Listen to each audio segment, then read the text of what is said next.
Jamie, no, he come back. Here we go. Call the meeting together to order. Welcome, everybody. Please join us for the Pledge of Allegiance.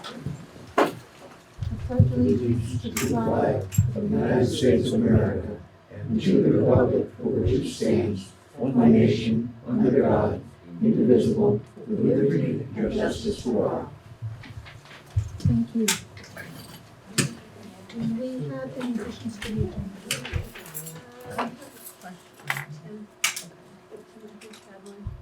I have just an addition to my cemetery deeds. This one is a buyback that needs board approval.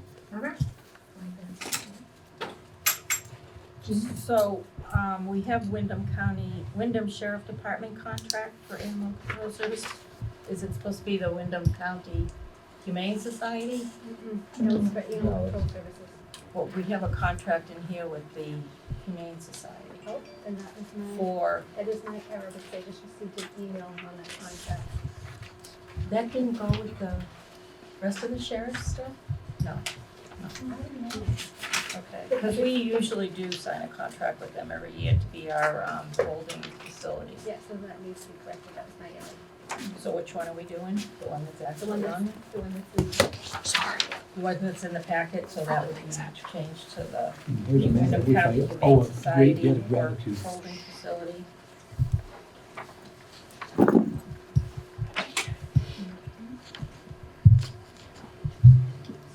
It's just clerical. Yeah. Open public comment for items not on the agenda. Please limit to 3 minutes for those who want to take. Seeing none. Town clerk, what do you report, sir? Good evening, Madam Chairman. I have some written remarks, and I'll be glad to answer any board questions that you may have following it. As you might expect, these days, I spend more time talking about trash collection, when it's going to happen, what's going to happen in the future, and anything like that. Even though I don't pick up trash for a living, I just handle it when it calls in. So there's a great deal of speculation in the community, and it's falling at the first place they call. Other clerk activity, dog licensing numbers are above last year, but they still could be better. Thank you to the board for the contract with Ashley, the dog officer with the Windham County Sheriff's Office. She organized a series of rabies clinics this year, and from what I understand, we had 16 dogs vaccinated that would not have been vaccinated anywhere else came to the office, so thank you for that. Land record recording is beginning to pick up, but it's still below last year. Actual home sales above grand list value are still happening. We're beginning to see a yearly influx of cemetery lot sales, and I have one that we are selling tonight and another that is a buyback, which I'll need the board's approval on. A busy election year is ahead, both the state primary in August and the general election, including the presidential election in November. I, of late, have had a couple of Zoom meetings discussing with both the Secretary of State, the Clerks Association, and advocates for special interest groups about ways we can ramp up additional use of the omni-ballot tablet system for people with limited mobility and vision issues. So additional trainings, as you might expect, are scheduled, as they had been since the end of the last election year. Been doing additional work on the town's website and learning a lot from people like Martin and from Shelley, and learning how to get this done, plus talking with our vendor, Town Web. I'm also looking at front page forum as a way to drive additional people to our town website. And thanks to Martin, I have begun editing the town's monthly newsletter as another outside effort. I will be gone next Thursday, the 25th, manual training for the Vermont Municipal Clerk Treasurers Association, and the association has been doing a series of online First Thursday trainings that are incredibly helpful, and you don't need to travel across the state to go to a training. So that's what I have. If you have any questions, please ask. Jeff? All set. Thank you very much, and we'll talk to you when you get to the cemetery committees. What's that again? We'll talk to you when we get to the cemetery. Okay, thank you. Town admin report. Okay, I've been conducting interviews today for the custodial position. I have a few more to complete, and we've got some solid candidates, and I hope to present an applicant at the next meeting to be hired. I've received an application for the approval of the food truck, J&D Curbside Cafe, who will be present for the Vernon Community Market and Recreation Center events. Everything seems to be in order, so I'll be signing up on that tomorrow. I received a notice on Monday that the motion that I had composed to intervene, the deadline on that has been extended to May 22nd, so if you guys can review and make any suggestions, if you'd like to make any additions, we have more time to make those additions as the board sees fit. I will be attending the Vermont City Manager Association Spring Conference on May 16th and 17th, and next week I'll be taking a couple of vacation days, but I haven't decided. As soon as I finalize my plans, I will email everyone my schedule. Thank you very much. Any questions for it? Okay.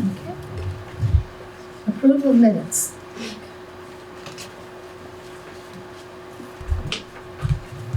Madam Chair, Yes. I move that we approve the minutes of the Tuesday, April 2nd regular select board meeting as written. Is there a second? Second. Is there any discussion? All those in favor, Jeff? Abstain. Randy? Aye. Jim? Aye. Jim? Aye. And aye. Motion carries. Warrant. I move that we approve payment of the following warrant. 20T accounts payable, $33,309.40. 14S payroll, $10,147.66. And 15S payroll, $12,677.56. Is there a second? Second. Is there a discussion? All those in favor, Jeff? Aye. Randy? Aye. Jim? Aye. Jean? Aye. And aye, the motion carries. Tim, you back up? Thank you, Madam Chairman. I have two cemetery issues for you. The first one requires approval and your signature. It would be the sale of lot number 419 in North Cemetery to Donna Pritchett for a total of $350. So I would need a board motion for approval on that item. Rick? Madam Chair, Yes. I move that we approve the sale of, what's it here? Lot 419? Lot 419 in the North Cemetery to Donna Pritchett. Do we have a second? Second. Is there any discussion? You will fill in the amount? Yes, I have it for your signature. All those in favor, Jeff? Aye. Brandon? Aye. Jim? Aye. Jim? Aye. And aye. The motion carries. And the other item, Madam Chairman, Yes. we have what happens rarely in this town, but it's a cemetery buyback. We've been asked by Karen and Walter Nelson, who have since moved to North Carolina, that we buy back 4 plots they have purchased in Tyler Cemetery, and we would do that at the amount that they originally paid for them and not a penny more. So I would ask that you approve the purchase back of 4 plots in Tyler Cemetery, 383 A through D, for a cost of $600.00. Rick? I'll make a motion that we buy back lot S383 A through D for the sum of, what he said? $600. $600 and no cents. Do we have a second? Second. Any discussion? All those in favor, Jeff? Aye. Randy? Aye. Jim? Aye. Aye. Motion carries. Thank you, Madam Chairman. Thank you, Tim. Okay, Cindy, treasurer. Hi. I wanted to update you on the pay-as-you-throw programs. There's been a change in that. Come to find out that when there was a miscommunication between the financial officer Casellas and us. And they reported that our residential trash pickup was higher than it was because they were including the recycling, which is not part of pay-as-you-throw. It is part of the solid waste. So I made the adjustment, and our pay-as-you-throw is now in the black. $4,955.21. All right. So Great. going forward, we're doing good. Very pleased to announce that because that was Yes. very nerve-wracking, Yes. but it's all good now. The ARPA grant reporting was due, it's actually due on April 30th. I was able to complete that last week. So that is taken care of for the year. We only have to report once a year. So that was taken care of last week. I'm involved in 3 audits. The first one is our regular town audit, which has been delayed again because they have more clients than they do people doing. They have more people than they used to, but they have way more clients. So they're way behind, and they've sent apologies, and they're going as best they can moving forward. But once again, we've had another delay on getting even the draft, much less the final.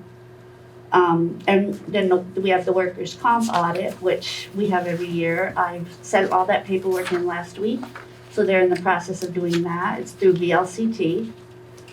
And then the final audit is the audit on the EOC generator, which was a federal audit.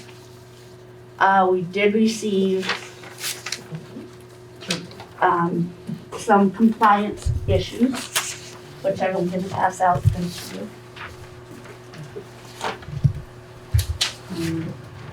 I did send a response. I worked last weekend on this. I sent a response back to Matthew Campbell. He's the auditor. I sent a response back. He emailed me and said he would have something back for me in the next couple of days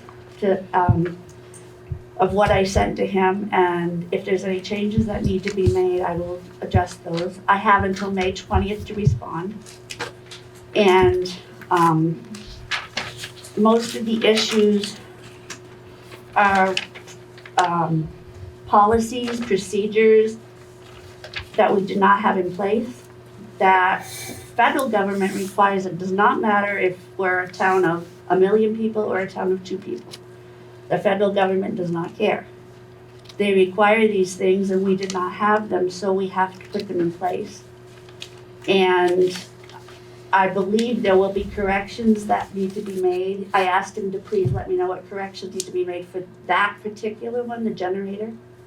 But going forward, if we do not have this in place after the 20th, they will suspend our right to apply for federal grants until we come in compliance. He did assure me that sending a draft, which I did, is excellent because it shows we're trying to become compliant. And he understands that with a municipality, it has to go to the board, probably to the attorney, back to the board with changes. So he said if we don't get it done by the 20th, but we have proven we're working on it by sending the draft, which is what I did, that we probably will not have our rate suspended to apply. However, if we do the draft and then we apply and we have not adopted something into place, we will not be allowed to have federal grants anymore. So I've been working on it. Like I said, I worked all last weekend on it. I researched, went on and looked through all of the stuff that he gave me. I researched other towns that are similar to ours. I was able to send something to him on Monday, and he said he would be back to me in the next couple of days. Wonderful. So we've been very busy. Taxes are due next month on the 2nd, so it's been a very busy time. But we're holding our own right now. Thank you. If anybody has any questions about any of these things, please let me know. If you want a full report, I'll be happy to print a full report up. I just gave you the outline of what he said, but I'd be happy to print a full report off and scan it and send it to you if that's what you would like. A lot of it is kind of like getting the grant, applying for it and stuff. It's, however, it does fall on the treasurer's office. So that's why I'm working really hard to get this. I want to do it for the town, but I also don't want it to be a problem because of some we didn't get done. Great. Thank you. Jeff, any questions? Brandon? These gonna be bylaws? Policies and procedures. Policies and procedures. Okay. Jim? I guess you and Shelley will be working Yes. together. Shelley and I are gonna get together, anything that needs to be done on the generator grant, I will get that to Shelley because she will need to make those corrections as she's the grant writer. Anything on the policies and procedures we'll work on together. Great. Thank you very much, and thank you, ladies, for working so well together. It's appreciated. Neighborhood Watch, I believe is someone hiding behind Good evening, ladies and gentlemen. it. Neighborhood Watch is alive and well. I have a couple of members here tonight. We have had meetings, not regular meetings, but I try and schedule meetings when we have something important to do. The next meeting will actually have the sheriff's department, and they will be giving a talk on what last year's crime looked like in town, the use of pepper spray, and the availability of 2 women's personal protection classes that are available through the sheriff's department. And one of them being a lethal and one of them being non-lethal. I'm sending my wife to the non-lethal one. It's safer. Anyway, we're trying to expand our watch, if you will. And let me preface this by saying the papers you have in front of you that I believe Shelley handed out. I wish I knew last year what I know this year. Last year I took somebody's word for what I was required to do. So as you all know, we ended up purchasing posts and signs. But if anybody's read through this, you can skip, I had several communications. I started at the top of the ladder and worked my way down till I got to a guy by the name of Marcos Miller. And he is on the last page, and if you read his last sentence, in lieu of standalone installations, it may be beneficial to determine if they are suitable in combination with existing street name signs, as these are likely in positions visible to approaching motorists and pedestrians and broadcast the intended message regarding neighborhoods along these roads. Now, the thing that I didn't know last year is that you all are in charge of the signs. The state, if you read this, says the Selectboard can yea or nay signs as far as street signs, but you can't do anything about any regulatory signs like speed limit signs and parking signs and such, town signs. So the Selectboard has no authority over that. They do have an authority over stop signs, oddly enough. When I went into I dug into the archives and found out that yes, you guys have control over the stop signs. So, but that and the street signs. And therefore, to get an idea of what this endeavor would be, I put out, first I talked to my fellow Neighborhood Watch members, and I put out to Econo Signs, the company that supplied us the signs last time, and that's the company that the town works with, so that's the reason I'm going with them. And as you can see, the shipping's a lot better at $78 instead of $200 and some odd dollars as the last time. So the entire town, 30 signs will cover the rest of our streets for $786. Now, a gentleman who shall remain nameless, but he's a smart cookie, and he's tied in with the emergency management. Oops, that kind of gives it away, doesn't it? Yeah. Anyway, he said, let them see what the price would be if we were doing this all with signposts. And as you can see, again, the free, $268.60 for a total of $1,571.20. So what I'm asking for tonight is for the select board to exercise their authority and allowing these signs to go on the street name signs, and the street name signs only. I assured the highway boss that that's the only place these signs would be. I also assured him that his crew would not have to be involved in any way, shape, or form.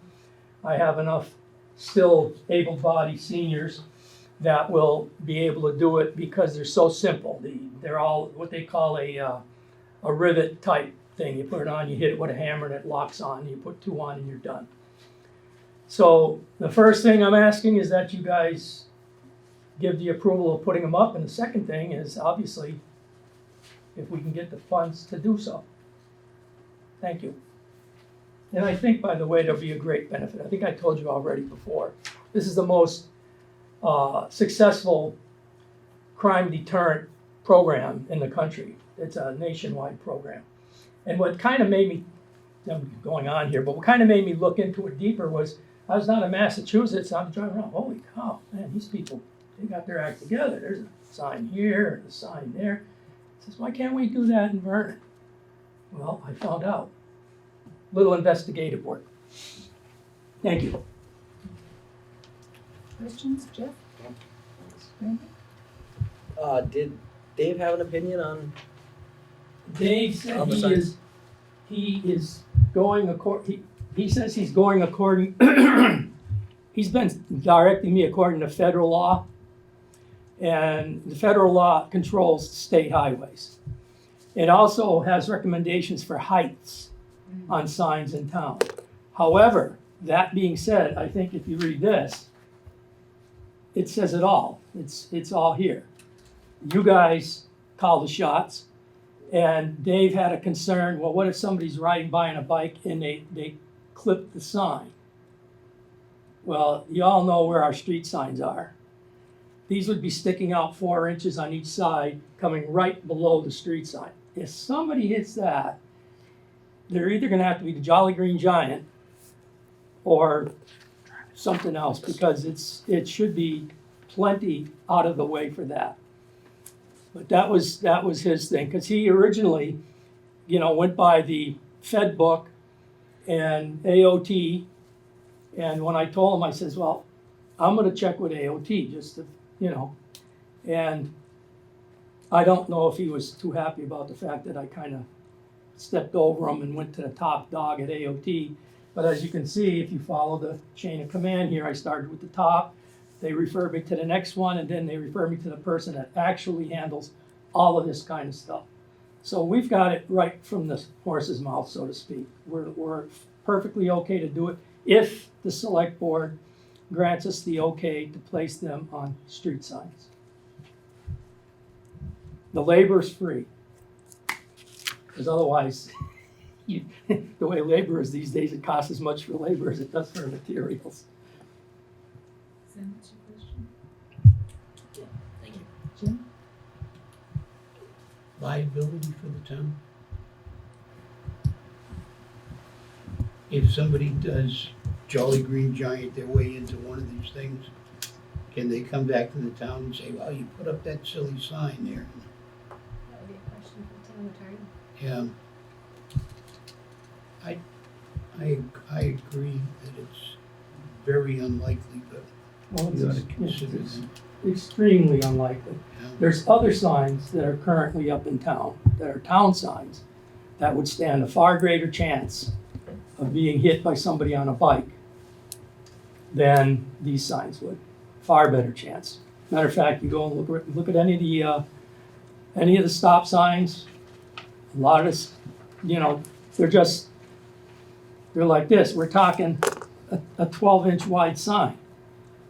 Leaves about 4 inches on each side of the post, which isn't much at all. that's what came to my mind was the height issue. But it is really true, if you're that close to the post, you're already in trouble. Oh, yeah. And, Yeah. yeah, they're saying how much they stick out and.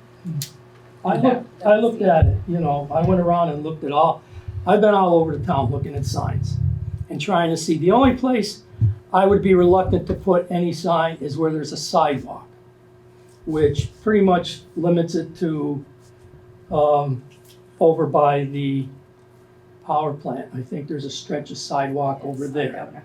Yeah, but other than that, like I said, these would all be basically on the corners, and they're well off of the way off of the travel portion of the road. I don't think there's any sign that's closer than 4 feet to the road. And most of them are in a little bit of a gully in some cases. It's not a place where somebody's gonna be looking to take a hike or ride their bike. Did you have an opportunity to talk to our local police as to the effectiveness The of these sheriff's signs? department, you mean? Yeah. Yes, they're 100% behind it. Matter of fact, the Association of Sheriff's Departments are one of the ones that started this whole organization years ago. And of course, it was more popular, it was brought up more down in the more heavily populated areas, you know, when the crime started up. And as I said, according to what I've got in literature, and I got it in here if you want to read it, it's probably one of the more successful types of intervention, if you will.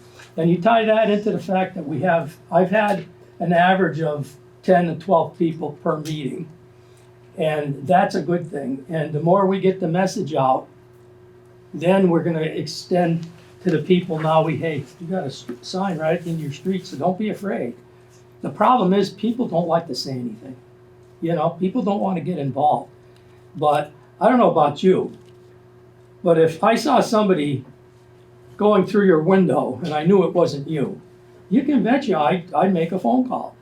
But people are funny like that. They're spooky about that kind of thing. And then again, we got the other extreme. Yeah, let them walk in my house and see what happens. You got that attitude. So we're trying to make a happy medium here. And like I said, the sheriff's department's behind us 110%. And, you know, I don't have meetings unless I feel it's something that's good, something that we can do, and something that'll be an improvement on the town. So I'll add, Dave did email me about this, not in support of it Yeah. today. I'm in support, you know, I made the motion to get you your first signs. I just wonder if you and Dave can come to some kind of agreement on where they're placed or how they're placed, or if we could, Yeah. what was your My take feeling when you approached Dave, him? he knew the intent. He's known it from the beginning. And he keeps insisting that it's not regulatory. It's not in the regulations. But I just got you a printout from the guy that actually takes care of this. His actual words are written right there. And I think I pissed Dave off a little bit in some respects, kind of going over his head maybe. But, you know, he's been good. He was good helping put those other signs up. And I think he understands, I mean, cost effective is the way to go with just the signs and attaching them to those posts. And as I said, you go south of the border in some of the towns down there, and they're on every street sign, no matter where you go. And I think it completes the impact, if you will, of showing that our community is watching out for everybody. Marcus Miller does say, we recommend each of these signs be installed individually on their own signpost. But continue reading. I did, Okay. but it would seem that it would be wiser to put it on their own signpost, but that's not like. Well, he continues, you Yeah. read it down the end, and you know what he says, in lieu of standalone signs. If you're not going to. Right. you know, because, and of course, they understand, I think, the cost factor and stuff involved with all of this. And we're not looking to spend a pile of money, this would be it for us. I mean, I don't, you know, until I approach the board to get a cruiser for the constable. I'm only kidding. I just, like I said, you know, there's some things you have to take common sense with, and I think this is one of them. Okay, board, what is your pleasure? I really like the idea. My concern is if Dave's not bought into that, then we might have some issues there. Was his main concern that there isn't a regulation regarding adding a sign below a street sign? I also am in support of it. I think it may make sense just to punt it, have a conversation with Dave. I mean, I don't want to speak for Dave through an email he sent me today. Just have a conversation with Dave, get his. No, I mean, I'm in support of the idea. Yes. I'm unclear why Dave is opposed to it. Could you explain it why? It wasn't a super detailed email on why he was opposed. It was just, hey, I am, and I'd like to follow up with Dave. And, you know, I think we owe it to Dave. Follow up with Dave and say, hey, what are your concerns, and see if we can meet in the middle. It sounded like Dave Taking was. public comment or not? Yes. I hope so. Whenever I get a chance. Go ahead, Steve. Yes, so I mean, if you put separate signposts, then, you know, when they plow snow, they're gonna be worried about knocking those down, right, Don? I mean, you know, so having it on one post, that's one benefit right there, that I can think of. Yep. Dave's talking about the federal specifications, which is not what you need in the town of Vernon, I don't think. It's not a federal project. Manual on uniform traffic control devices is for federal projects. Some towns might use it possibly, but I'm not sure if it's required for municipal situations. AOT was quite clear, it's not a traffic control, a street sign is not a traffic control Yeah. sign, so it wouldn't fit under Right. traffic control regulations. Jean? I was gonna say the same thing, that it sounded like Dave was going off of the federal regulations. Yeah, and that's what I mentioned. Right. That's what I mentioned, and like I said, I don't, you know, he said, well, what if somebody knocks one down? Duh, if they knock that down, they're knocking down a street You sign. put it back up. Right. I mean, It's the same- and you know, same I thing. try not to say anything or do anything that's gonna create more work for God knows the poor boys are stressed out as it is, you know. But I just think that, you know, they were helpful the last time around, and I would dare say, you know, hey, if he told me, he says, I'm, no. And I says, why? Why? No, I'm not buying into it. Well, I'm sorry, but, you know, the good thing is he works for you. And that has something, I think, to say. I mean, the only other things are if you have a sidewalk and signs, you know, you don't wanna have them too low if there's a sidewalk. So each situation, you look at it and you say, what works there? You know, same thing with sight distance. If it's gonna block somebody's visibility pulling out of a street, then you might wanna move it or have a separate post for that one. But you look at each situation with Dave or somebody and say, this works here, or is there some issue at this particular location? Mm-hmm. You know, not every location is gonna be identical, but it sounds like it would work in most situations I could think of. Yeah.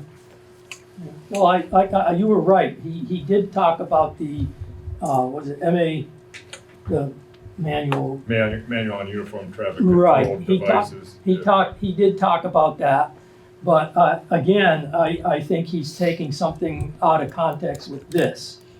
And the people we have to make happy, right here, that Marcos Miller. He's the one who calls the shots with all of that kind of stuff with these signs.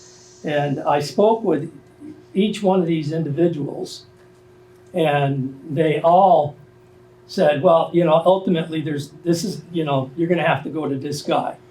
And that's what I did. And before I even did that, I actually made a quick call up to the district garage And Mr. Pickering up there said, geez, he says, Don, he says, let me look at it and I'll get back to you. And he did. And he said basically the same thing this says. And I brought a copy of that to Dave, and he said, no. So that's when I said, well, I'm going from the top down in AOT, and because I want to do this the right way. I'm not doing it again. We do it once, and God forbid somebody does run over a sign and we have to replace one. Hell, I'll pay for it out of my pocket if I have to replace the sign. But I think it's one good way, you know, for us as a community to show that we are vigilant. We keep an eye open for each other. And it's, in my opinion, cheap insurance. Is there any more discussion? So, the town owns all the signs and posts that you're proposing to put signs on? They're all the street signs. Yeah, so there's no issue with the state 142?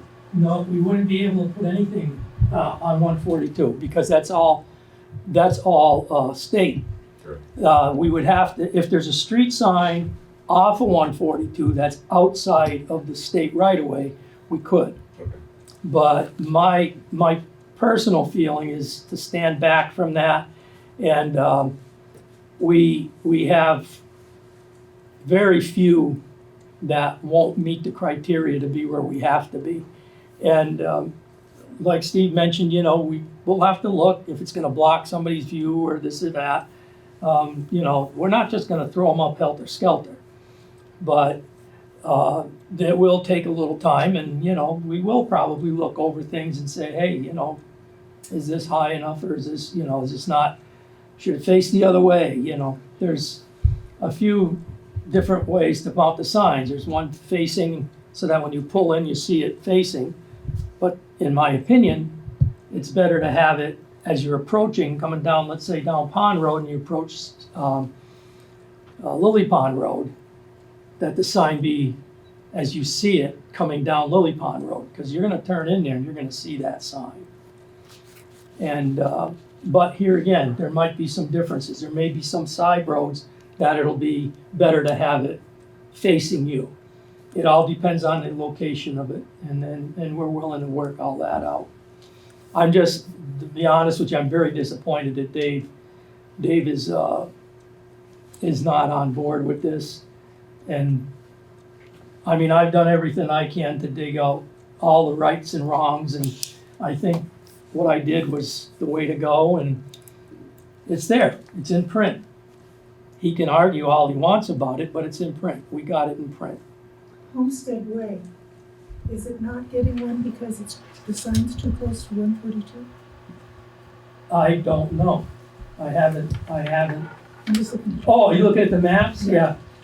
I'm not certain where exactly that would be. Just before the underpass. Yeah. 142. Yeah, if the street sign is on this side of the overpass, it may need a sign inside. But again, that's one of those ones I didn't even catch on that. See, we don't want anybody to say, well, geez, how come you got them everywhere and you didn't put them on our street? Yeah. And that's not our intent. Our intent is these signs will kind of spark, and people will say, hey, maybe we can get involved in this program. And, you know, at the very least, be more vigilant as to what's going on in your neighborhood. Somebody might even meet a neighbor. Wow. Isn't that in this day and age? Yeah, they might be. You know, I told people before, neighborhood watch, at least in my neighborhood where Jim lives and where I live and other people, we're always kind of, you know, like if I go on vacation, I tell my neighbor, we're gonna be gone next week. Nobody should be at my house. You know, simple little tiny things like that.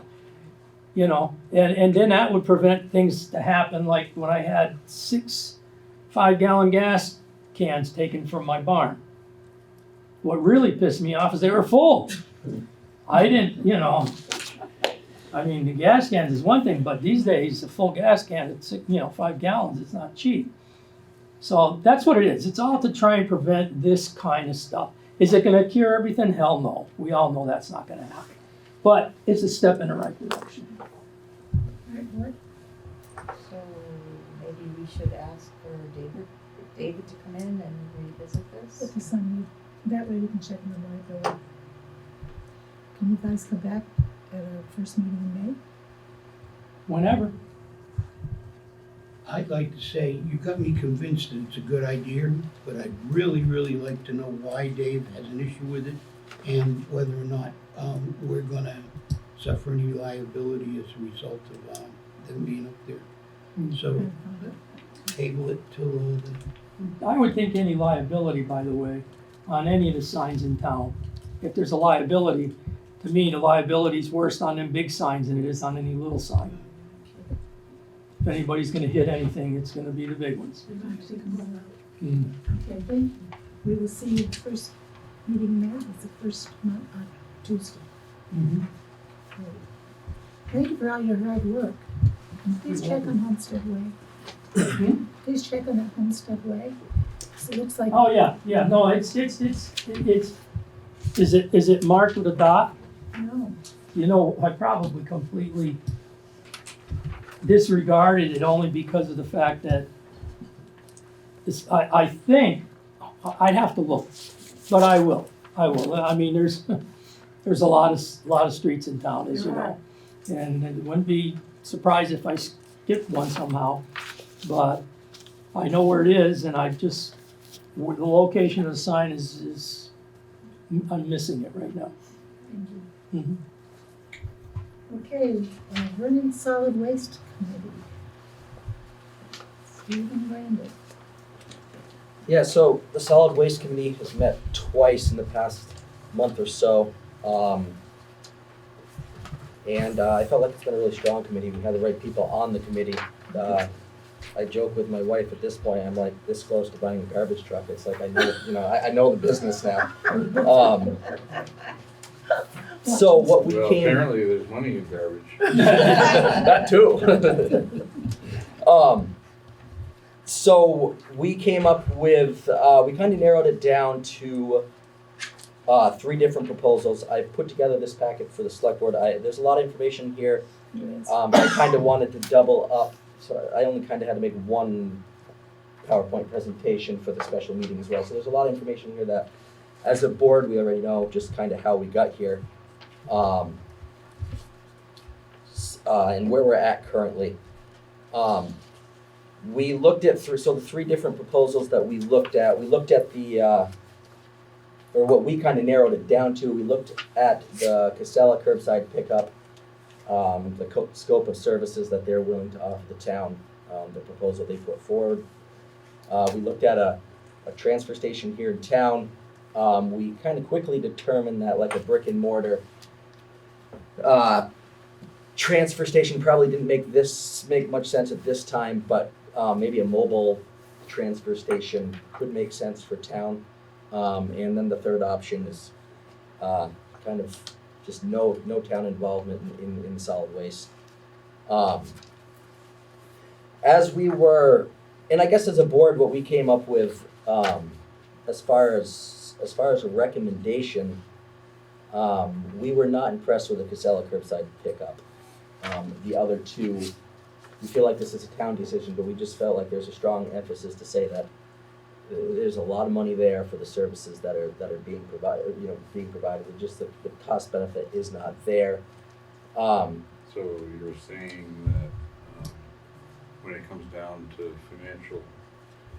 financially prudent, obviously to go with the curbside pickup as is 3.5 times of what it's been. So it was really just a transfer station, or you're on your own? Yeah, and it was actually, we felt the financial aspect of it was a huge part of it. We also felt like even that is probably a townwide decision. It was just the questions we had coming from the proposal. Up to 900 eligible Vernon households. Vernon has more than 900 households right now, so who are they leaving out? They're going, the big deal for Casella is that they're trying to go fully automated with their pickup. And we just have a lot of questions related to that automation. And then on top of that, on top of that financial, on top of that price, although they gave us figures, it's really open-ended. I mean, they have language in here, fuel surcharge when the cost of diesel is over $4 a gallon. And we're there, and we've been there a while, and I feel like it's going to stay there a while. That's not really a surcharge at that point. That's just kind of the norm. Surcharge, even if the price of fuel goes down, it never goes away. Yeah. They've municipal trash, they're handling the same way as residential. If you look in there, they've offered one of these 64-gallon toters for trash recycling and compost to the school. It's not really, they have 8-yard dumpsters down there right now they're using. All fees will be increased annually on the anniversary of each year by the term of a percentage equal to or greater than 5%. Et cetera, et cetera. There's always a price increase, and the team that was working on this solid waste, there's a huge amount of solid waste knowledge on that committee, and when they go through reading this, they're saying, it says in here when tipping fees at the landfill increase, we can, Casella can increase their price as well. It's that background knowledge knowing that Casella owns all the available landfills in the state that we can bring this to, so they could, they're effectively increasing their whole price with a tipping fee increase at the landfill. I guess as far as I have a lot of how it would work, kind of the logistics of it. We've seen that in the proposal as a board, so I don't know if I need to go through that for the Casella curbside pickup. But the grand total for curbside pickup through Casella would be $433,000, and that's a minimum. That's a minimum without the fuel surcharges. And Steve was on the committee, so you can. Steve? Yeah, I think we kind of were debating whether this should be one of the options that we put to a vote, or have more discussion at an informational meeting that we're going to have. I mean, it could be at the informational meeting, but I think some of us felt that there is no fixed price there. Yeah.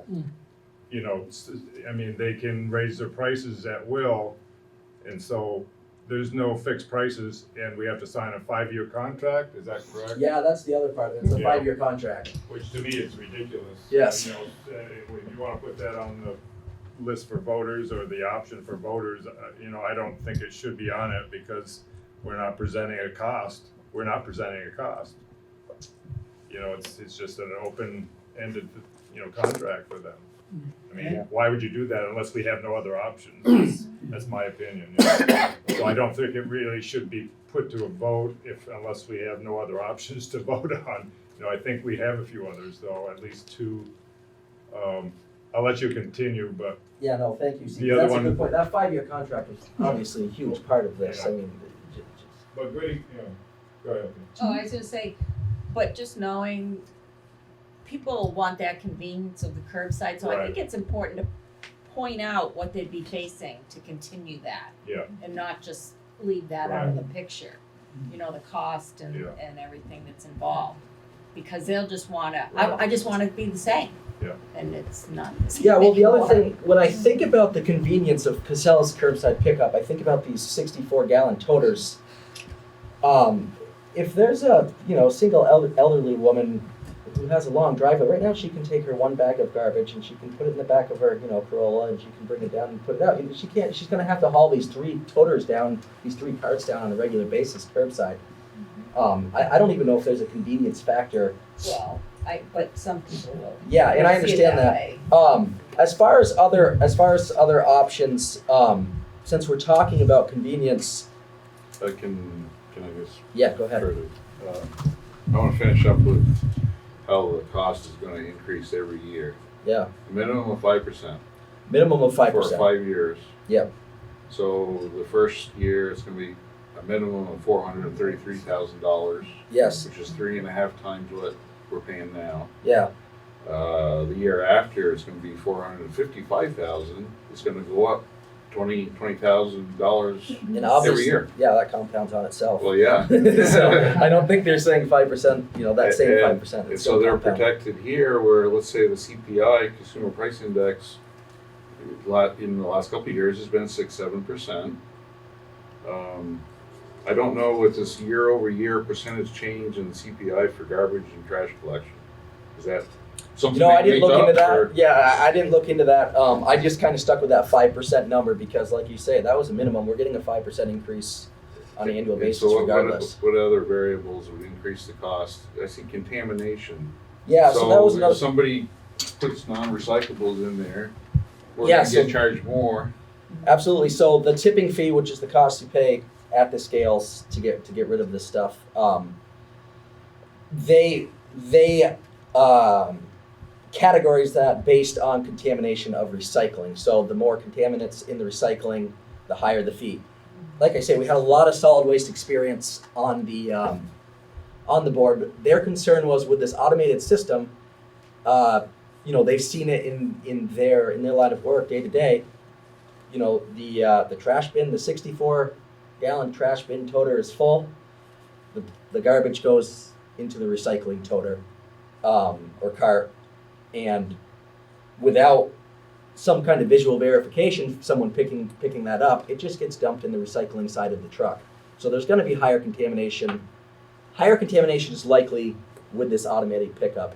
And it'll be at Casella's discretion how And much it's to at- charge for contamination. But they have a chart. Like I said, they have a categorized chart. But yeah, it's at their discretion. I mean, they're the ones who are giving us the rate of contamination when it reaches. That would be my other questions. How do they even figure rate of contamination? Because this is going to the transfer station, and then it's getting loaded up. They're not just hauling Vernon recycling. They're saying they're doing it at the recycling center. Well, how are they going to? They may have a system in place, but just if we mix all this recycling from various towns together, how are they going to know what our contamination rate was versus someone else's? It just seems very open-ended. The whole proposal seems very open-ended. So as a reminder, I mean, we've dealt with this for years. So is it a Vermont state mandate that if you sponsor curbside pickup, you have to also sponsor or do recycling? In other words, we can't just do trash or like, hey, throw everything into one bag. No, we can't. So we have to do. We have to offer recycling with the trash curbside. It's a law. And again, if I don't follow that, I get my 3 64-gallon totes or whatever, and I'm like, all right, so I got some garbage, I'm putting it in my garbage one, and I'm like, well, there's some stuff I could recycle it, but screw it, I'm just gonna put everything in one for the garbage. And then, with the contamination, we can charge me even more. Yeah. So with their curbside pickup proposals, that's DOA, I mean, no. It's my understanding too on those barrels that you're talking about. Yeah. They're gonna make you buy those. So in this proposal, part of this proposal, they are responsible for providing those toters and for maintaining them. The first ones, if you lose yours. They claim, Shelley, correct me if I'm wrong, they claim that this is through the length of the contract. They will continue to maintain those toters through the length of the contract. On the other thing, do they have any idea of location where they would put a transfer station in town? So I will get to, so the Casella and the transfer station, those are two separate. So I'll get to the transfer station. If there's no other questions, is there any other questions about the Casella proposal, Don? Yeah, I just want to know, is there any Irishmen involved? Not likely. And the one thing to say, when I factored these numbers in, it was based on the current curbside pickup. So that $433,000 is based on tipping fees at the 30% usage rate. I don't know what that will be. I don't even know how to predict what that would be if we went to this automated system. If the usage rate goes down, the fixed price is gonna go up, right? Is that how it works, or less participation, less money? No, so what they have done is they have scaled it at that 900 participating households. So they've scaled it at 100% usage. They're charging for 100% usage. So the fixed cost would be the pickup. The tipping fees are your variable costs. Those are going to go up with usage. But I mean, I get it. I mean, if they're gonna have to pay to run a truck around, whether they fill it or put a couple pieces of garbage in it, it's gonna cost the same. And that was the consensus of the haulers that were on the board. Some of the independent haulers were like, it's going to cost us the same to run this truck around. The other thing that's kind of there's two different ways that we could fund this right now. Traditionally, my understanding is towns have, if people have chose to opt in, then they are responsible for that cost. So if there's, if this is $433,000 and only 100 residents opt in, that's, your tipping fees will go down if you're below that 30% threshold where we are now, but those fixed costs are not going away. I read a newspaper article yesterday. The town of Vernon, or the town of Brattleboro is up against the same issue with Casella, and they're looking at doing it kind of townwide funded, similar to how we do an article at town meeting going forward. So, if we did a townwide funding, it's over $130 a month, is what the cost is per household. Would that be, I don't know the consideration for there's a large number of folks already in town that have gone to dumpsters. Drive around any neighborhood, I got two right in my neighborhood, right in a circle, that's not even counting the rest of the neighborhood. I would imagine that's gonna also reduce the number of people getting involved in it. And I would imagine also that Casella is gonna want them, it's gotta be worth their while to come here and do it. If there's not enough people that's gonna be involved, what happens, Well, they've taken care of that because their quote is for 100% of the town, no matter what usage is. So they've already taken care of that one. You catch all from the people that are already doing their own dumpsters for sure. Yeah, and the other thing. So did you say it was $130 per month, not per year? Per month. Per month. $1,600. $1,600 for a household to get rid of his garbage. Yes. A minimum. Yeah. And that's every single So household. when I say that, I'll tell you how I figured that. I mean, that's a rough number. I just took that total cost and divided it by that 900 household number. I mean, Yeah. that's. I think Brandon's got some other options that we want to focus on and not so much on, that's my opinion. This one dead. Yeah. You really spend a lot of time on it. Okay. There's no need to, in my opinion. Yeah. So it's a little out of order of how it is in our packet, but since we've talked about it some, the no town involvement option, I was wondering that myself. Don brought up the dumpsters, and I said, they're unsightly, they're big, they're smelly, they're stinky. People may not want these in their yard. Further investigation into that, the majority of these independent haulers we have, they will rent you these toters and do curbside pickup for something like $40 a month, recycling and trash. Yeah, that's what I was gonna say. I had called to ask, like, if I do it on my own, what's it gonna cost me?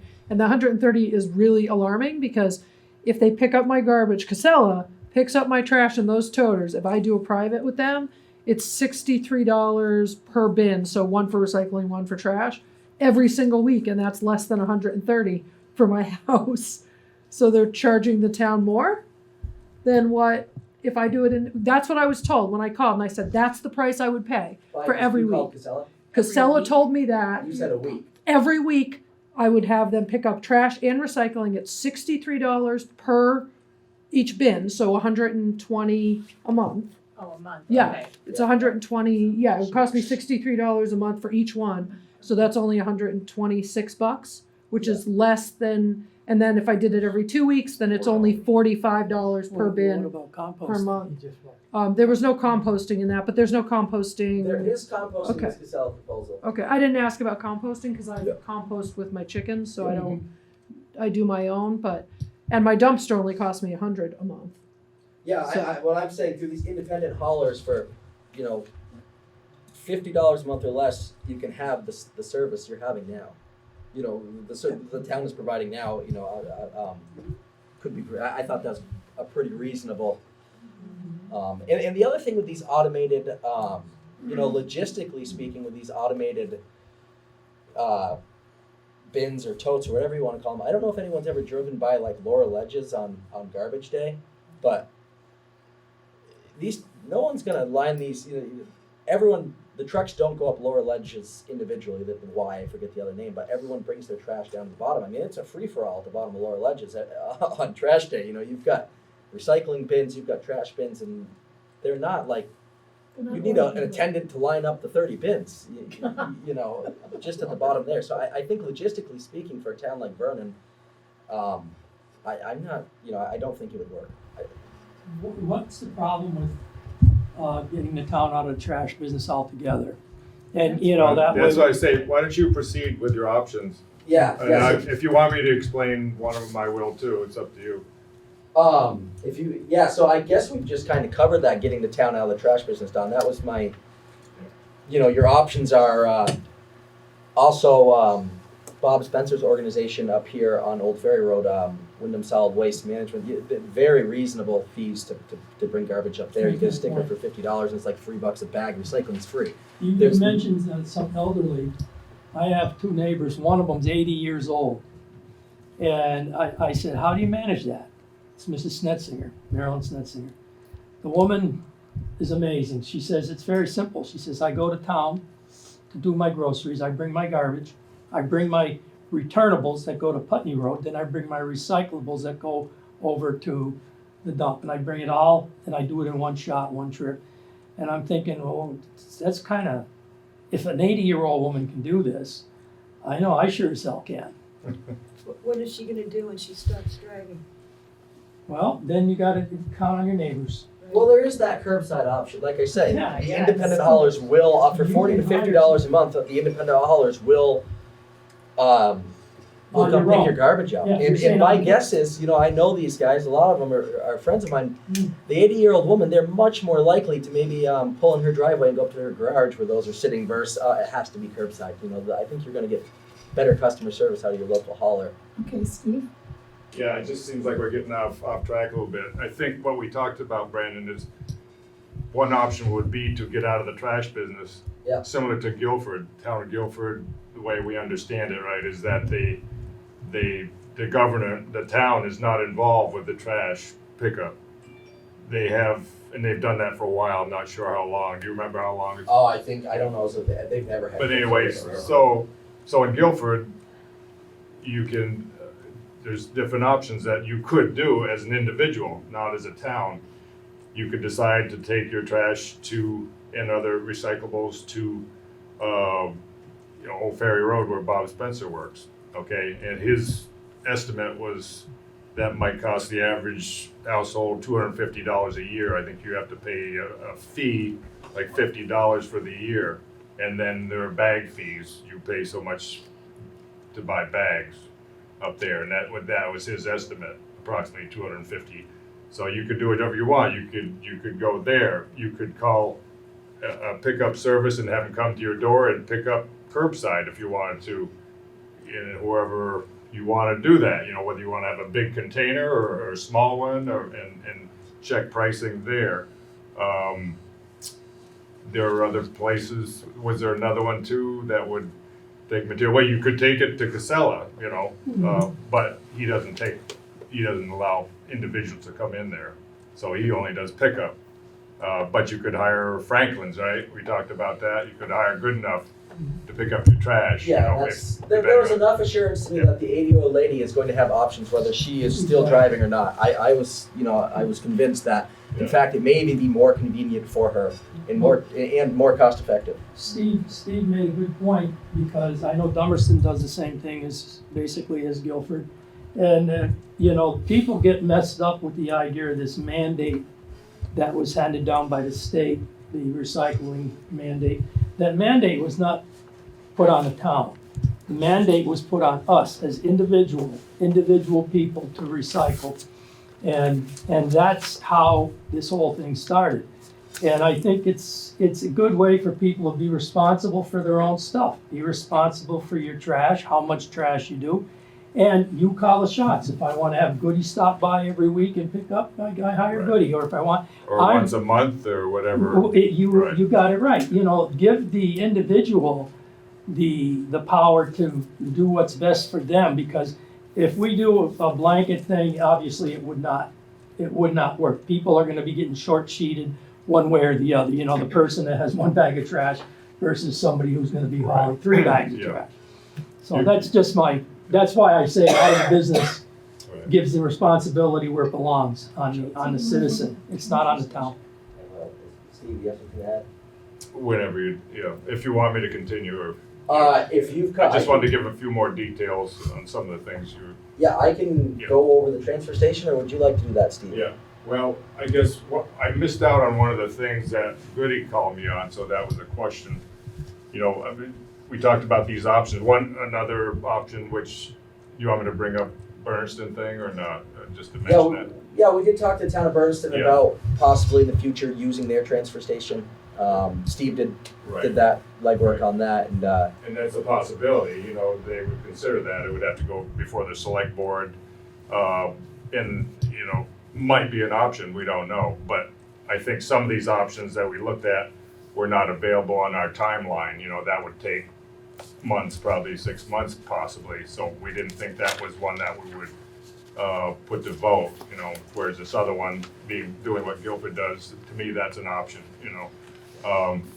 And Goody, I don't know when you want to talk about it, but Goody brought up one as far as the mobile transfer station, right? And do you understand that one? so he shot me an email today if we're thinking about the same thing. He said there's some Well, permanent. He had 2 different things, right? But the newer one is the one you're talking about. I don't know what one you're talking about. Well, the first one was a mobile transfer station, right? Yeah. That you would park there. Yeah, so we Oh. put together a proposal for a mobile transfer station here in town. It would require a limited amount of permitting, about a month's worth of permitting, according to Goody. I could bore you with the details, but the reality of it is, it's logistics versus price. It's pretty logistic heavy. There'd be a new hire. There'd be a lot of management. There'd be some growing pains there, figuring out how this works on a week-to-week basis. What hour should we be open? But you know, for transfer station, kind of no brick and mortar on the ground. You know, it would be mobile. The town would buy roll-offs that could be hauled to the transfer stations in town. There'd be a recycling bin on site. There'd be a composting bin on site. It'd be open 16 hours a week. Does there have to be a paid attendant there? You know, I questioned if there had to be a paid attendant there. Everyone in the garbage business says yes. While it's open. While it's open. Is that a law or? Well, they're saying if Suggestion. that's just open kind of 20. I think state. Well, it's more, you're just gonna get, if it's open all the time, you're gonna get recyclables from, they were worried you're gonna get, again, trash in your recyclables from out of town. We used to get people dropping the trash off from out of town and it was free here. Yeah, so they were worried about they had those kind of concerns about it being open all the time. And then it has to be fenced in too when it's closed, right? Yeah. The long story short, I mean, we're at, $433,000 for the Casella proposal. We could do a mobile transfer station here in town for around $150,000. That would be tipping fees and everything included on an annual basis. There would be some startup costs there. Those could come from the existing solid waste fund. We have somewhere around $100,000 in a fund that was set up years ago for the future transfer station or solid waste issues. So that is an option. The caution there from my perspective would be the logistics of making sure someone's going to show up. You know, we know we have to be, if we have a transfer station, we probably have to be open weekend day, a Saturday or Sunday. Just manning something like that a Saturday or Sunday. What happens when they don't show up? So what was the concern about trying to partner with Bernston's transfer station? It would take too long? Yeah, right. To- I mean, I talked to the woman in charge at the town office, and she said that she thinks they would consider it because now Leiden is connected with them, and brings their material to them, and they pay some fees, to use it. They're in the same state, so they'd have to make sure there's no issues. I don't think there is as far as crossing a state line, but just approval, and her attorney would have to look at it probably, Yeah. to approve it. So just a timeline, 5 months. yeah, right. And that's something we could look at in the future, even as a town level, that's basic enough where if we had a program set in place, if Shelley was in contact with them, we could come up with, then anyone heading south would have the Berniston transfer station, anyone heading north would have, Windham solid waste transfer station, so there'd be 2 transfer station options. Don't we belong to the Windham Solid Waste Management District? We do. So that's what allows us to get a $50 yearly tag to get in there, am I right? Yes. What would you be the consequences of going to Berniston? We don't know. We don't know. I mean, it's distance-wise, I don't think there's that big a difference between. No, it would probably be an or. It probably wouldn't be it'd probably be, that's always open. We thought of Currently, you can bring your trash to Windham Solid Waste, and Exactly. it's already Yeah, well, that's Eventually you work too, if you're working in that direction, maybe that's more convenient for you, Yeah. Or if you live on Huckle Hill. Or whatever. Convenience is something that people have got to get used that they're going to have to pay for. Yeah, that was just one simple solution that, Something that brought up, no, it's Something, good. we're trying to use as much existing infrastructure as we have, seeing as how we have these transfer stations surrounding Vernon. We did not feel, again, like the bricks and the brick and mortar, transfer station made a lot of sense for the town. Yeah, can we get a discount up to Windham Solid Waste because Bob works there? Is there any kind of way we can? Oh, he's not, oh, he is there. He is there. Maybe you could throw the trash in the back of his pickup in the morning. That's it, you can drive around, and put some racks on. So as far as, I got one, I'd just like to run. We're not gonna decide which of these options are a good idea. We're gonna decide whether or not we wanna present these options to the town for a vote, right? yeah, we have to present something to the town for a All vote, right, and I these were think the these are 3 options. wonderful options, and I think we ought to let the town make their call on what I think you got a great presentation, and I think we should do that for the town at the town meeting, and let them make a call on that.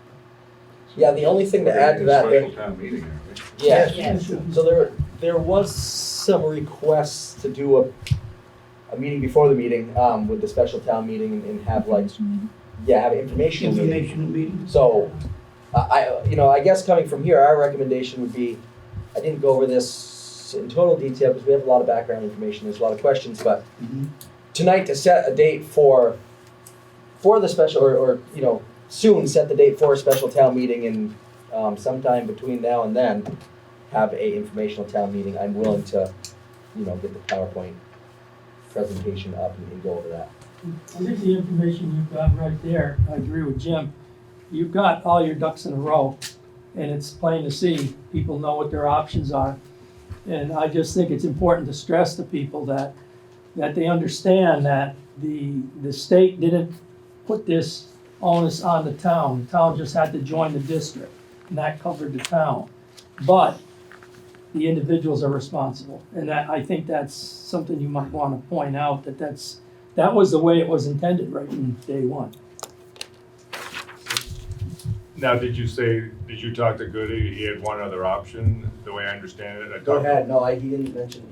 Yeah, I thought that he might have called you, or talked to Bob Spencer about it a little bit. So he brought up the mobile transfer station as one option.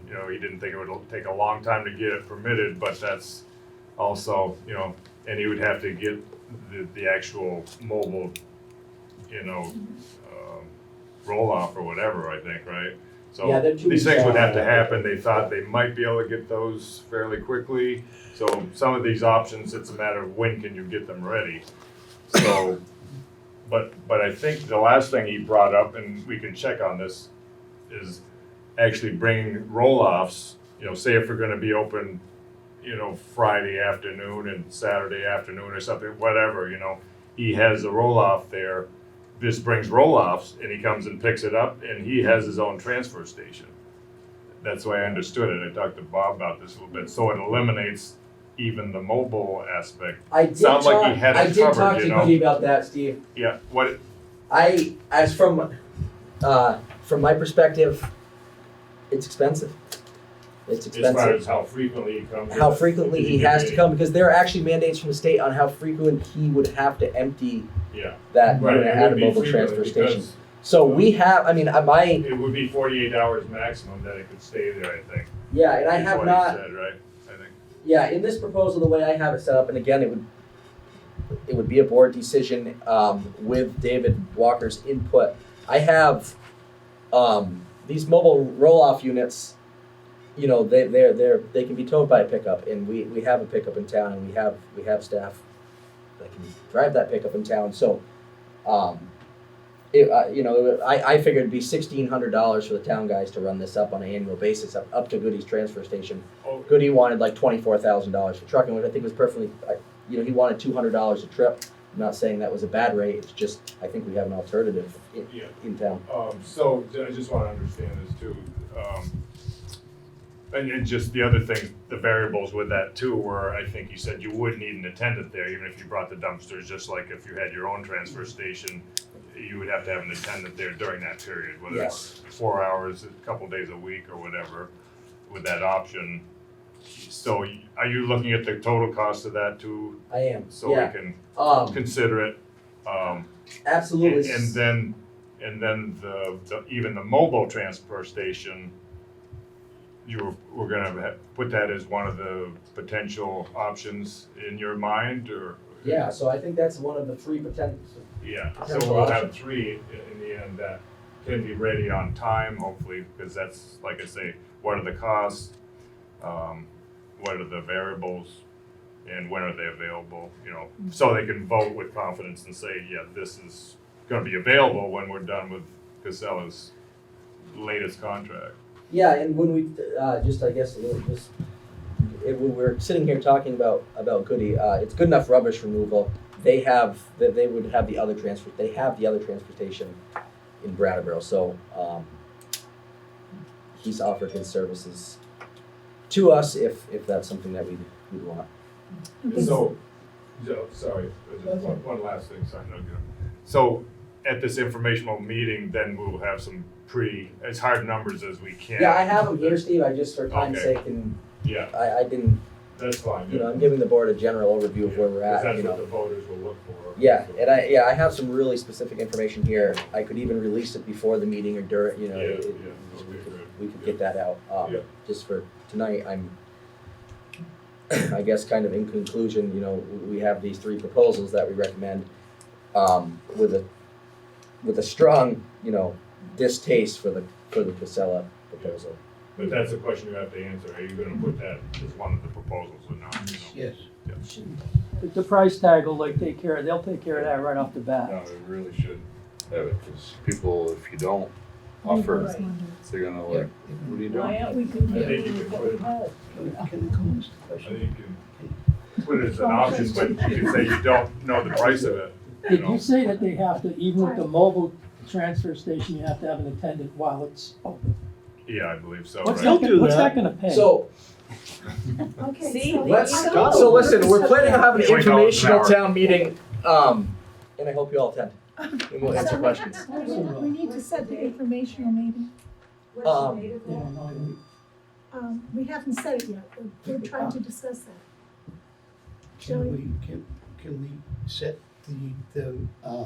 the town meeting and then put the information meeting someplace in between them? Okay, how soon can we have that town meeting? So we can have the town meeting 30 to 45 days after it's been warned. So that's the timeline. So we need to warn it 30 to 45 days If we in warn it advance. 30 days from tomorrow, logistically, can we get that in place? I mean, is that enough time for? Well, But where's that's the enough. warning involved? Does that have to be mailed out like the town meeting Yes, warning? yes, So, and okay. we wanna put, it's gonna be like a newsletter, we need to put all the detail in there for folks who are not gonna come to this information meeting, so it reaches as many people as possible. So I think you pros need to on that. post it in like 3 places. Yeah. You don't have to mail it No. out. You don't wanna mail, you don't But wanna I do. think we should. I think we should I do think we it should. on my family. Yeah. Really do for this. So the special town meeting is 30-day warning. The informational meeting will only need the 5-day warning like regular meetings. I think your idea of getting this out in the public sooner than later, because people can hash it over, you know, however you want to get it out to them via the town Facebook page or whatever, get it out so that people can already start hashing it around, you know.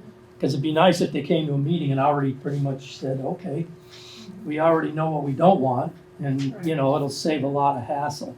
I know this issue is an important enough issue to the town that you're absolutely right. Everybody needs to do their homework ahead of time and just don't show up and vote the first time you saw this. Yeah, well, you know what it's like at town meeting. Oh, yeah, It's just like, yeah. woo.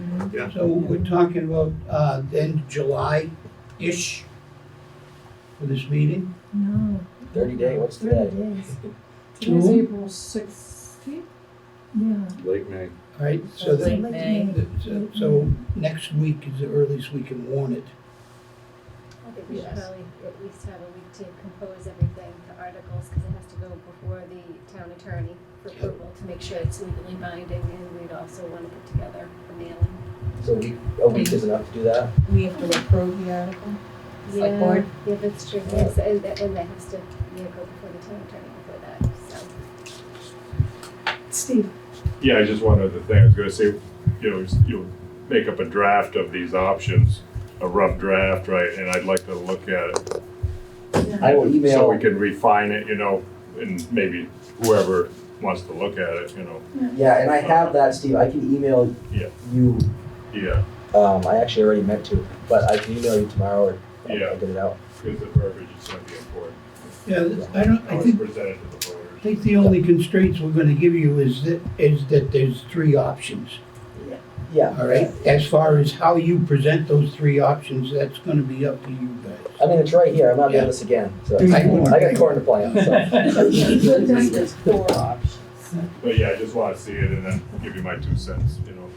And So what's the everybody's earliest 2 we can have a cents, meeting? so we can modify it Well, and not do it at the last minute when we're ready to go to that they meeting need or to the go informational before the meeting, you know. town attorney, So, and then thanks. Yeah, I'll the email board this to to you approve. in the morning. Yeah, And thanks. then, Thank you.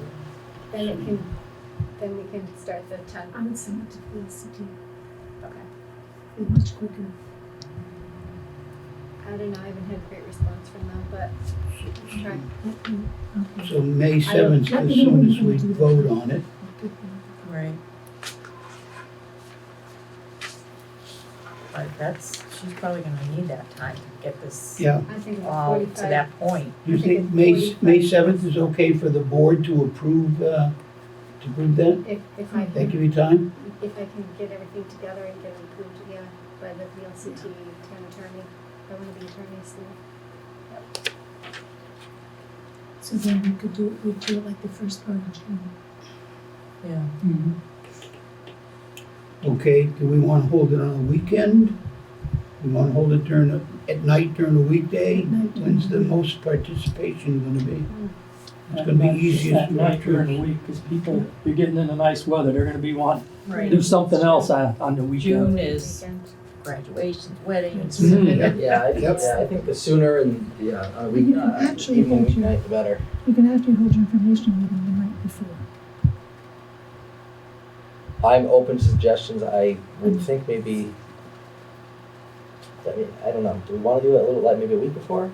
Yeah. People need a little time to think. A week before. I know I do. Yeah. Before everything. So,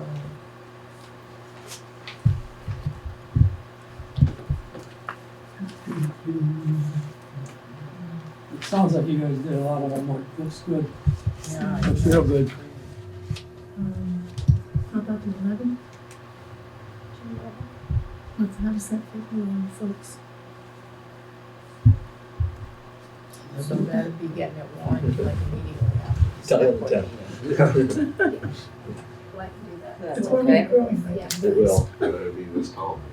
You better be, it's 4th of July. Negotiating extension. Today, the signatures.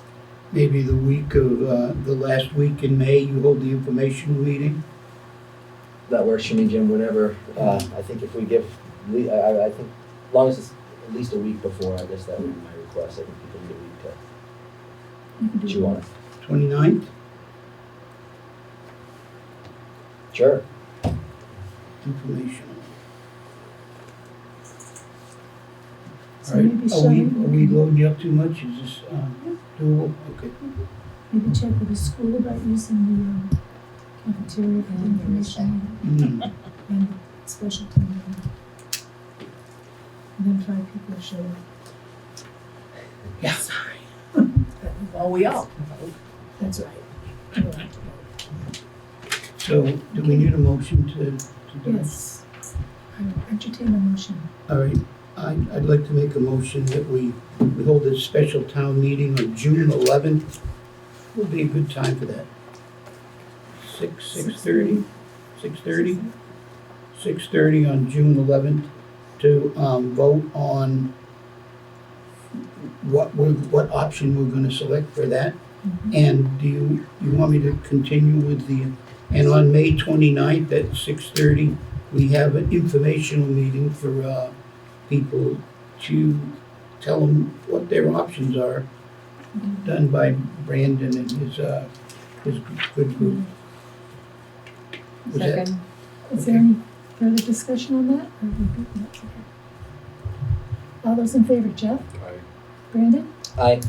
Jim? Aye. Jim? Aye. I'm an aye, the motion carries. Okay, Governor Hunt Historic Marker. That's me. Mark? There you are. I promise this is going to be much shorter.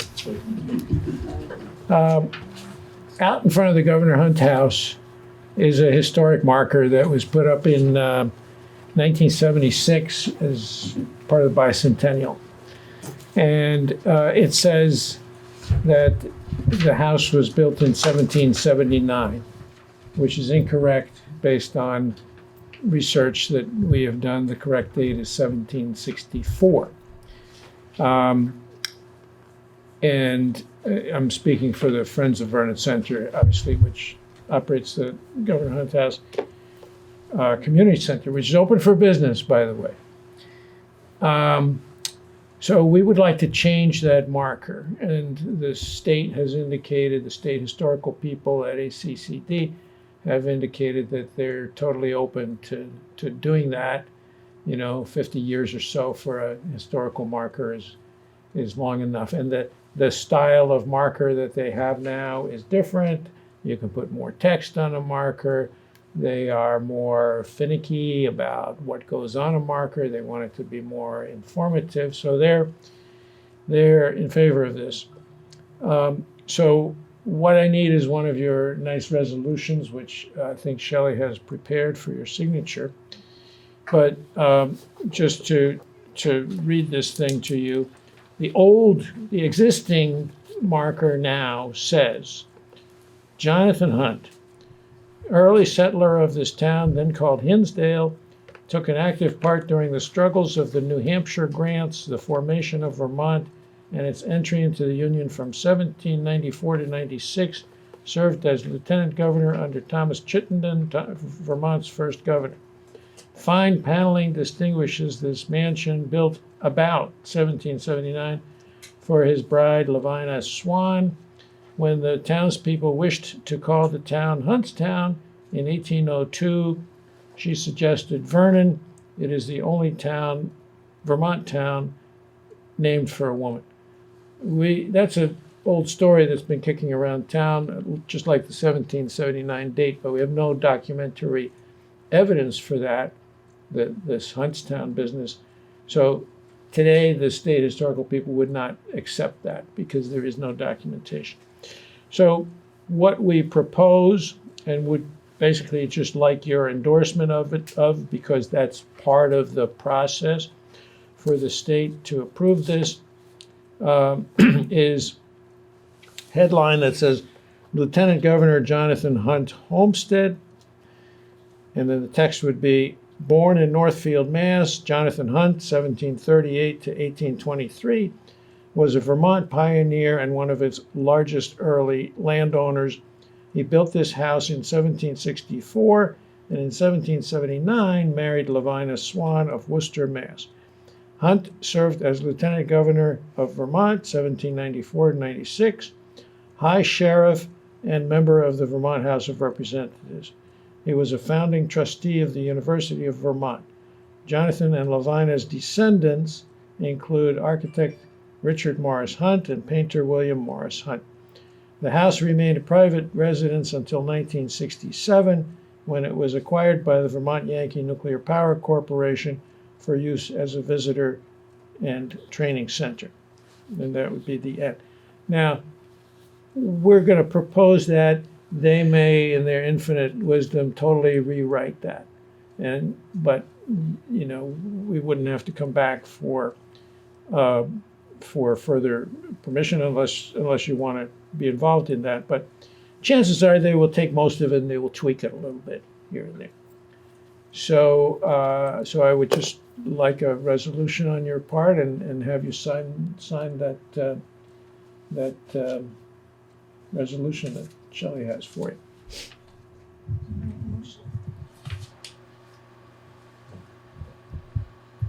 Okay. Madam Chair,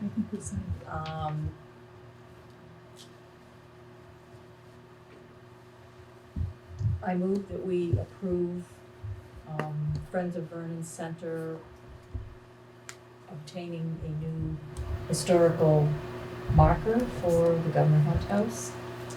With the specific text With that's on the text. resolution. With the text. Is there a second? Second. Is there any discussion, board? All those in favor, Jeff? Aye. Brandon? Aye. Jim? Aye. Jim? Aye. I believe you have the document. Thank you very much, and thank you, Martin. Okay, Vernon Dam project relicense, motion to intervene.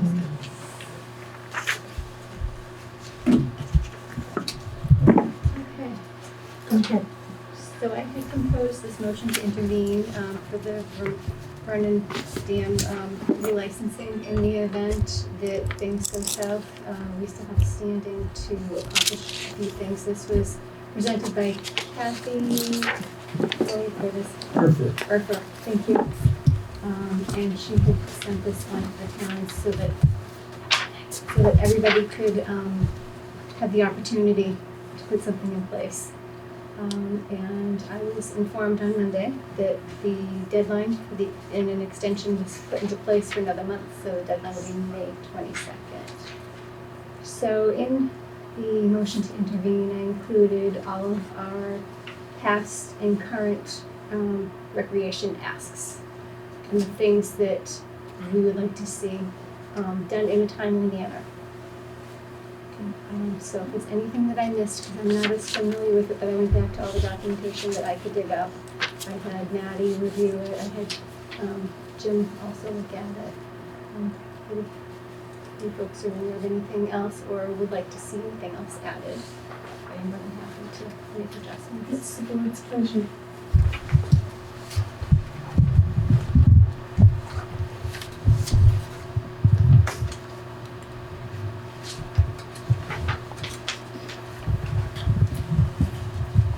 Do we have a motion to approve the motion to intervene?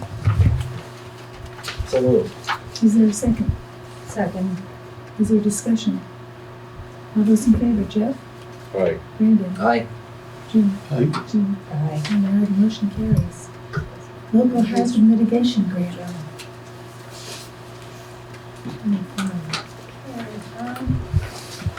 So I was contacted by the Windham Regional Commission informing us that our local hazard mitigation plan is expiring this October.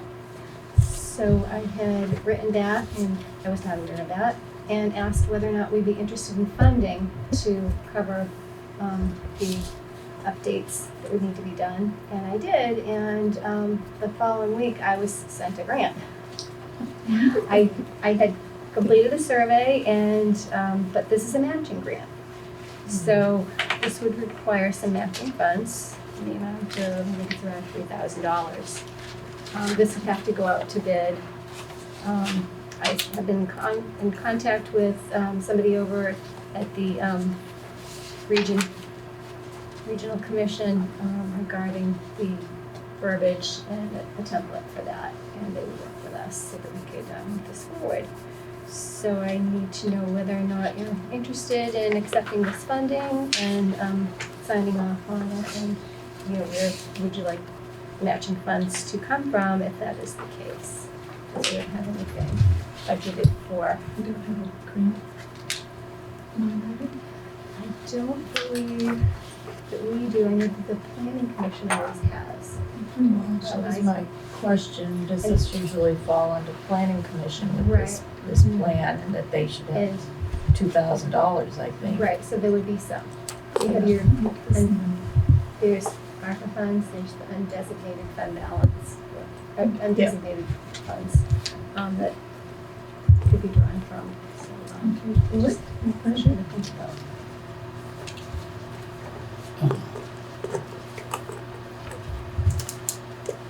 So, just to clarify, mainly we're voting on where the matching funds are coming from? is that- Accepting the grant and the matching. Okay. Okay. I'll make it. Madam Chair, I move that we accept the grant for a hazardous mitigation plan. And agree to the matching in-kind amount of $3,287.50. $2,000 to come from the planning commission's matching grant money, and the rest to come from our undesignated funds. Is there a second? Second. Is there further discussion? All those in favor, Jeff? Aye. Andy? Aye. Jim? Aye. Jean? Aye. Thank you. The motion carries. AED purchase. This is another grant that I had applied for. There used to be grants where you could get complete funding for AEDs. Those are few and far between, and I could not find one that I used to use when I worked in the previous town. No longer exists. So this is a discount. I don't remember how much the discount is. I think it's like 40%. It's almost. I think each one is slightly different. So I had written to AED grant, and they had written back and said that we could purchase 4 AEDs. One would be for the town hall, one for the library, one for the town van, and one for the highway at the designated prices at a deep discount. And I had submitted all the information. I'm recommending the Samaritan Pad 350P. One, it has a higher warranty, longer warranty, because usually the lifespan of an AED is 8 years at best. And it's also at a lower cost. And I did a little bit of research into these for folks that don't have any training, CPR or otherwise. And this is one of the best models for somebody who doesn't know what they're doing. It instructs you everything. Now, why aren't we giving one for the rec department? They have their own contacted. Okay. So for this building, like I don't have one in the library right now. It's in the town office, but if it was in the lobby, it's accessible to both areas. If that door isn't locked, I'm thinking If response time. Well, no, in the lobby, you Okay, could come no. out from the other areas From- and get to it. So we have one in the town hall, which is currently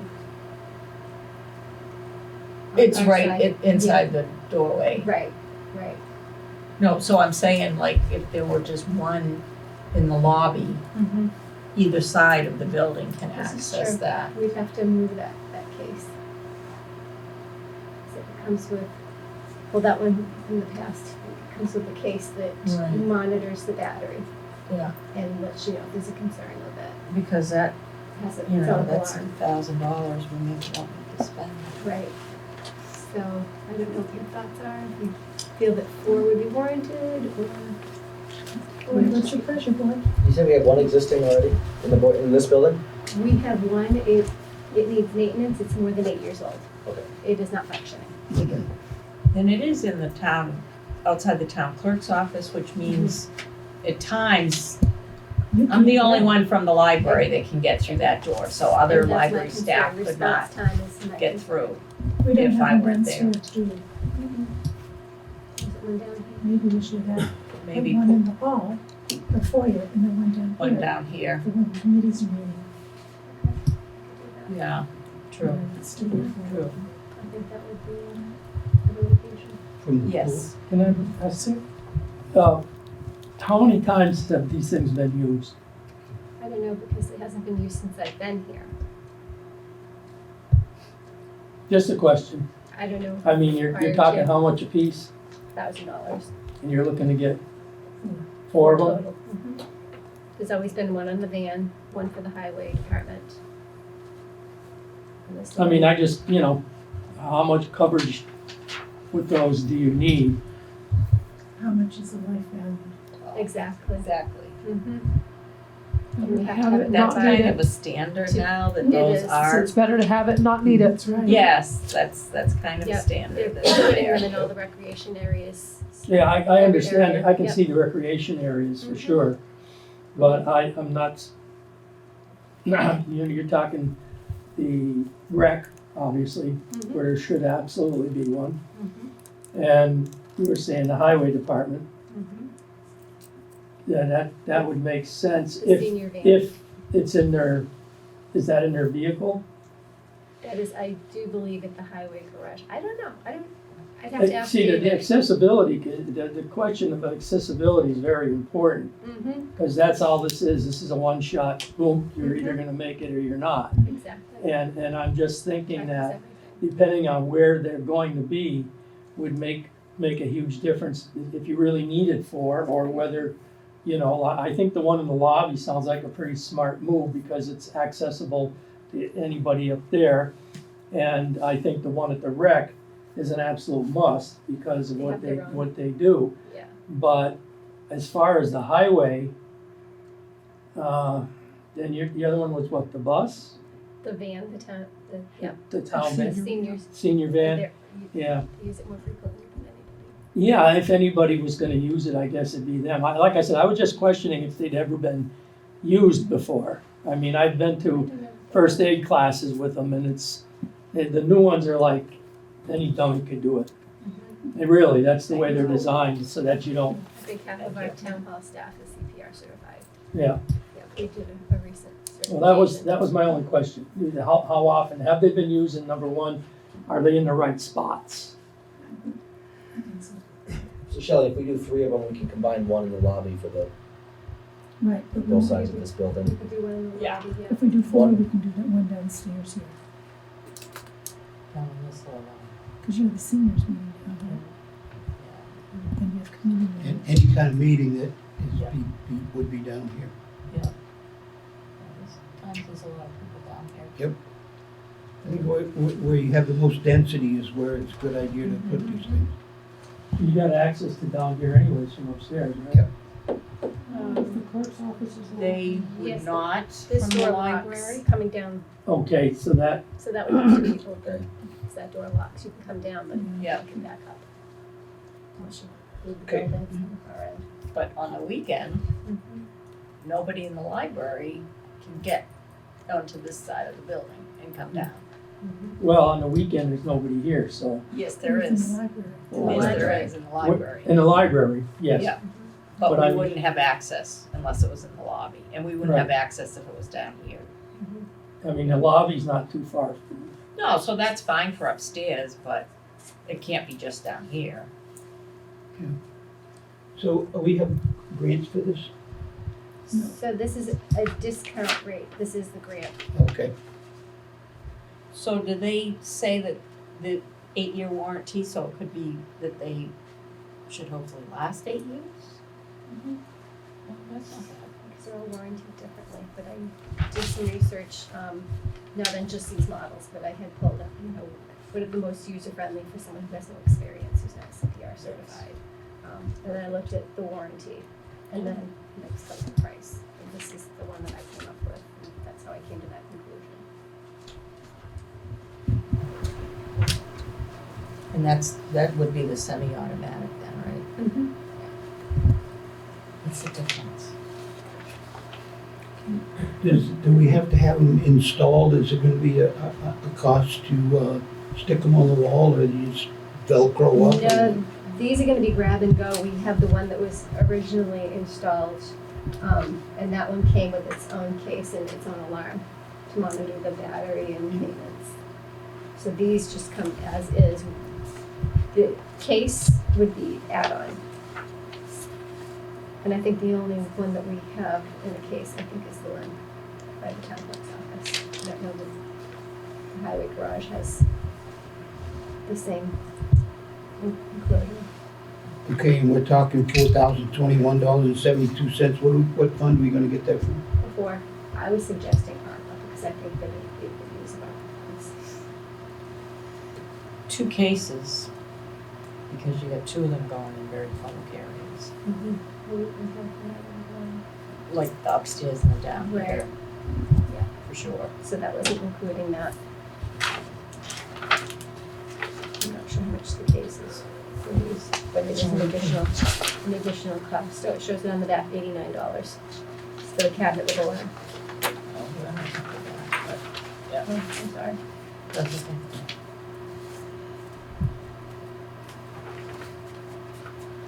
So what is your pleasure?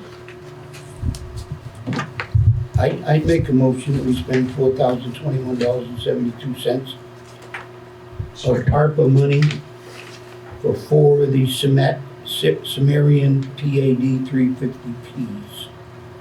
We have a second. Second. Further discussion? The cases, 2 cases. Add on the money for 2 cases. Yeah, I don't have a problem with that. Okay. Are you okay with that? Yep. Okay. Friendly amendment. All those in favor? Jim? I'm sorry, Jeff? Aye. Jim? Aye. The motion carries. Windham Humane Society contract.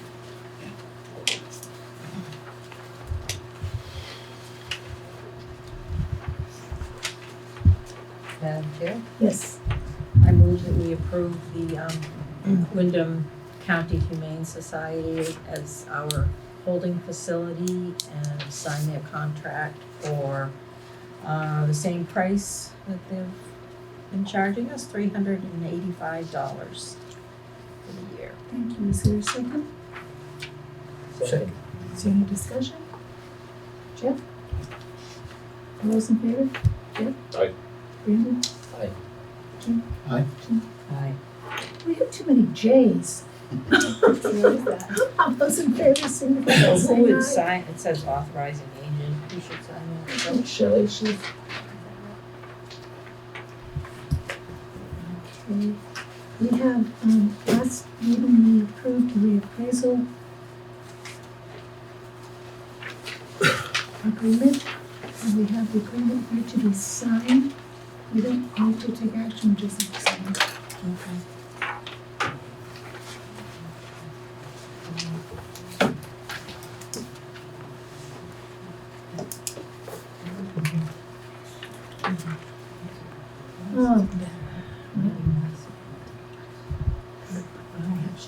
Confirms our meeting, concludes it.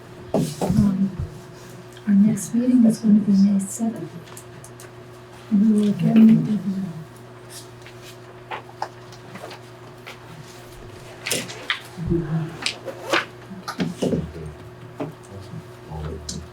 Do we have a motion to adjourn? So moved. Second. It's not debatable. All those in favor, Jeff? Aye. Brandon? Aye. Jim? Jean? Aye. Aye. We are adjourned at, whatever the time it is, 8:19.